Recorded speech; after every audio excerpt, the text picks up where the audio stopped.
Hey, what's up? It's Chris, founder of Finxter.com, and in today's video I'm going to show you the Python Bitwise OR operator. So this is part of my series about all Python operators, and especially like in this topic complex we are going to address the Bitwise operators. So what are Bitwise operators in the first place? So say you have Bitwise operators work on integer numbers. So say we have two integers, 1 and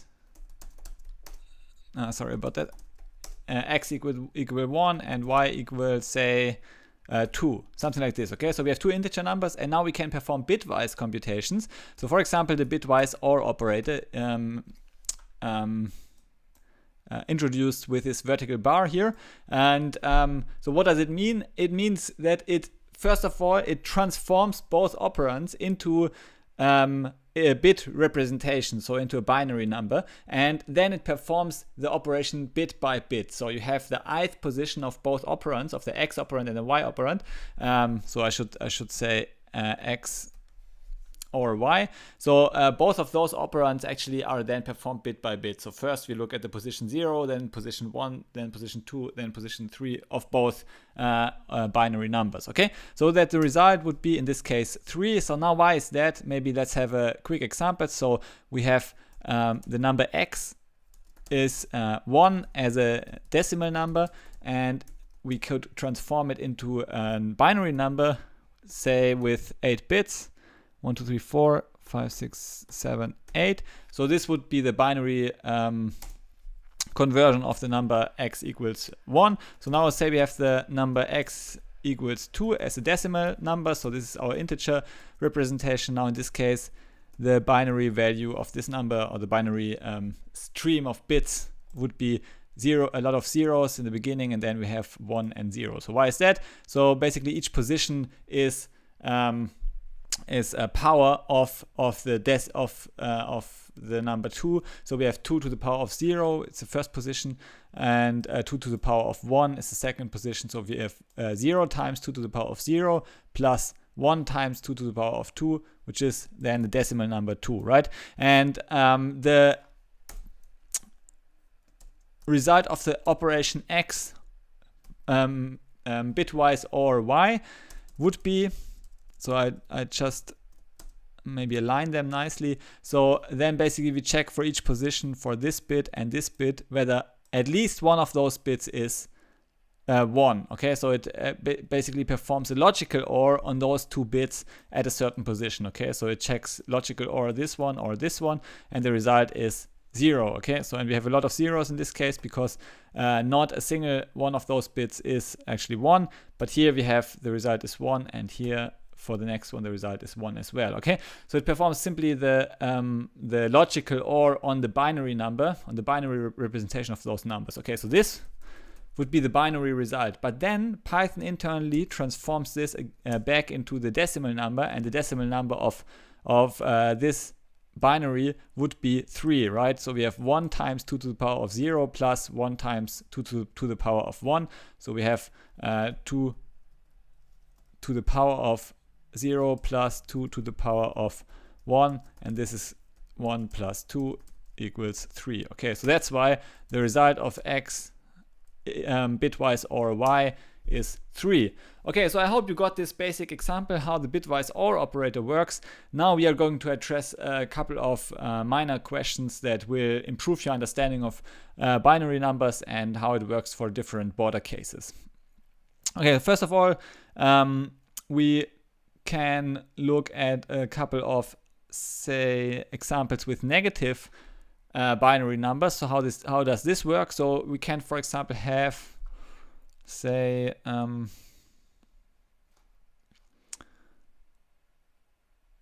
we have 0 or -1. Yeah, something like this. The result would be -1. So why is that? Because so we now again we represent the first operand first. So the first operand is basically a 0. So we have say 8 bits of zeros. Now let's represent the second operand, and the second operand now is the number -1, and we obtain this by first of all taking this decimal number, reducing it by 1, which is minus 1 is minus 2, and is it? No, I think we increment it by 1, right? No, we take, okay, now I see. Okay, so we take the positive part of our negative number, reduce it by 1, so we have 1 minus 1 is 0, and then we basically get this intermediate representation, but then we flip all bits to, so all 0 bits will be flipped to 1 bit, and all 1 bits will be flipped to 0 bits to obtain the negative representation of a binary number. Okay, so this is called the complementary binary representation. And why is that? This basically helps us to represent numbers in a way where the first bit indicates whether the number is positive or negative, right? So the first bit here, in this case, is the 0 would be positive number, and if the first bit is a 1, it would be a negative number, right? So these two are our operands as a binary numbers, and now we again can perform the bitwise OR operation. So if you perform basically, let's maybe align these nicely. So here we have 0 or bitwise 1 is 1. Then we have a lot of 1s, right? Because we have at least one of the two operands at each position is 1. So therefore we obtain this number as the result, and now we can convert it back to a decimal number. We basically reverse the steps. We flip all bits, which gives us a stream of zeros, and then we actually add 1 to this representation, which gives us the decimal number 1, and then we simply add the minus in front of it, so we have the decimal number minus 1 as a result of this operation. Okay, so this one, this would be one example. Let's maybe have a different example so that we really improve our understanding of negative integers. But because I think for those bitwise OR operation, the most confusion comes from negative numbers, because many people just don't know how this works. So maybe let's have a bit more complicated example. We have minus 3 bitwise OR minus 5. The result is minus 1. It is not obvious why this is the case, so let's have a look at the first operand first. The first operand is minus 3, so we take the positive part of this decimal number, which is 3. Now we represent 3 as a binary number, so we have 5, 6, 7, 8. So this is a binary representation of the decimal number 3, because we have 1 times 2 to the power of 0 plus 1 times 2 to the power of 1, and now we basically reduce it by 1. So we should have done this first, but we can also do it here. In this case, we can reduce it by 1 like this, right? So we have 3 minus 1 is 2, and this is also the positive representation as a binary number, and then we flip all bits, so we get 4, 5, 6, 7, 8. So we have flipped all bits, and this is the negative representation for the number negative 3. And now we need to encode the second, and the second operand, again, we have minus 5. So we take the positive part 5, we reduce it by 1, it's 4. Now we need to represent 4 as a binary number, and we can do this like this. And now we flip all bits, so basically we get a stream of 1s with 1 0 at the position where previously we had the number 1, and now we can simply perform the bitwise operation again. So bitwise, we start with the first position 1 or 1. Here we have the result 1, and if there's at least one value 1, then we would obtain the resulting bit position 1 as well. So it's like a simply logical OR, and the result of this operation then would be a stream of 1s, which is, again, so you can check it out here, a stream of 1s is represents the decimal number minus 1. Why is that? Again, we can obtain this by simply inverting all bits, taking this as a decimal representation, which is 0, but then we need to add 1, because we always, if we flip those, so we basically perform the reverse operation as previously shown here. So we reduce the decimal number by 1 to obtain the negative part of this, And so if we reduce it by 1, we need to add 1 to this intermediate state in order to get back to the original number. Okay, so we have decimal 1, and now we simply add a minus to it. So, and this is the result of our operation. Okay, so this is how the logical OR the bitwise OR operator works on negative integers. And so now you may ask, okay, what is the difference between the logical OR operand or the bitwise OR operand? So for example, if we have 32 or 16, the OR operation works on all kinds of objects, right? And the semantics is return the first operand if the first operand evaluates to true, otherwise return the second operand. This is just the definition of the logical OR operation in Python, right? So this optimization is called short circuiting because we don't need to evaluate the second operand if we already know that the first operand evaluates to true. And this also uses the fact that in Python all objects are truthy, so they have an associated Boolean value. So we can basically perform the OR operation on all kinds of objects and also return objects like lists or so, right? And so in this case, basically the return value would be 32 because 32 evaluates to true, so it simply returns the first operand, which is 32. But if you would apply the bitwise OR operand here, would the result be 32 as well? No, right, it would be another one. Why is that? Because it simply dives deep into the bit representation of those numbers. So 32, the bit representation of 32 would be, we have 1, 0, 0, 0. This would be 8, 16, 32. So this would be the bit representation of 32. So we can write it like this: 32 as decimal is this one as a binary number. And now let's represent 16 as a decimal number. So now we need to represent decimal number 16 as a binary number. And this is basically this one here as a binary. And now we perform the logical OR operation, which means that we have the result 1 if at least one of the bits at this position is 1. So our result is this one here. So basically we have 16 plus 32 is 48, and 48 as a decimal number, this is a result of the overall computation, right? So we have here this 48 is the result of our bitwise OR operation. Okay, so you see there's a difference between the logical OR and the bitwise OR. The bitwise OR only works on integers and it performs bit by bit the logical OR operation, whereas the logical OR operation, it works like big picture thinking, it works on all kinds of Python objects. Good. Now you may ask, okay, if I have a list of values, say my list, and I have 1, 2, 3, 4, 5, how can I perform the bitwise OR operation to reduce it to a single value? And we can use NumPy to accomplish this actually. So we have import NumPy as np, and now we can perform np.bitwise or.reduce. We pass an iterable like our list, and we get the result 7. Okay, so this is just, I mean, you can see this in this table here. We have basically this one is the representation of the decimal number 1. This bit stream is the representation of decimal number 2, decimal number 3, decimal number 4, decimal number 5, and now we perform logical OR on all of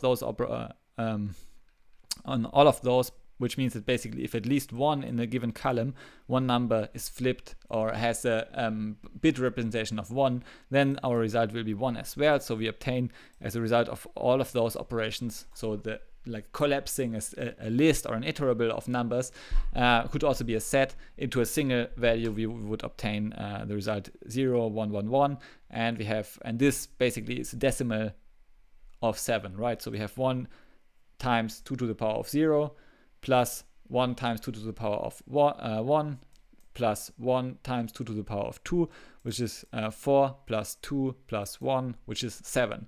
Okay, so that's why our result of this would be 7. Okay, so what else is there? So if you want to basically, if you perform the bitwise operation on a Boolean value, actually it is the same as the OR operand. This is a special case. So we have, for example, if we check true bitwise or true, we get true. If you check true, bitwise or false, or true or false, bitwise or true, we actually get true values as well. So you see it is always true if at least one of the operands is true. So what happens if we have false or bitwise or false? Then we get the output false as well. So let's check the logical OR operation on the same kind of data set, right? So we have true or true, true or false, false or true, and false or false.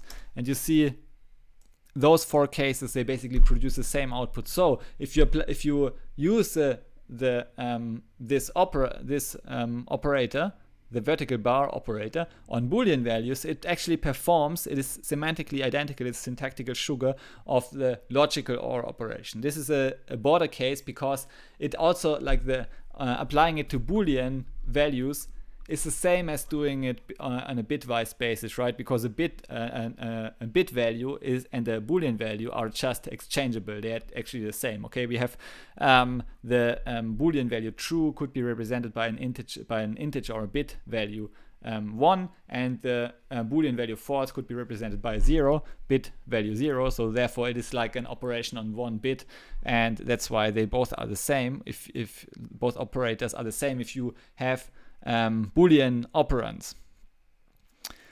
Okay, one trick that is often used in some code bases would be the following. So we have x is 1 and y is 2.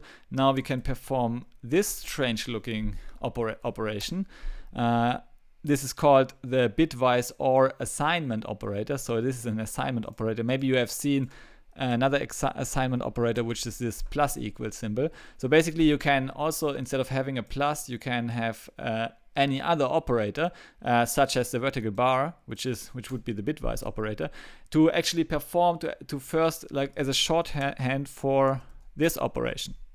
So first we perform the bitwise OR operation, and then we assign it to the first variable. Okay, so and these two are basically just the same. They are just syntactical sugar of each other. So if we now print the result of variable x, or actually the value of variable x, it is 3. So the name variable x points to the value 3. So it has basically changed. Initially it was 1, now it is 3. So you see the assignment bitwise or assignment operator basically overrides the value of the first operand, which is x. Okay, so in this case, x is our first operand, and the second operand remains unchanged. Okay, now maybe one last question: what if you want to overload? So if you want to create your own class, say data, and you want to allow the bitwise OR operation on your own class.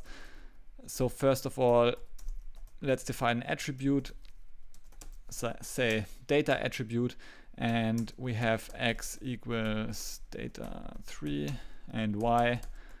So we can store some data, for example, integer data, and now we want to calculate the bitwise OR operation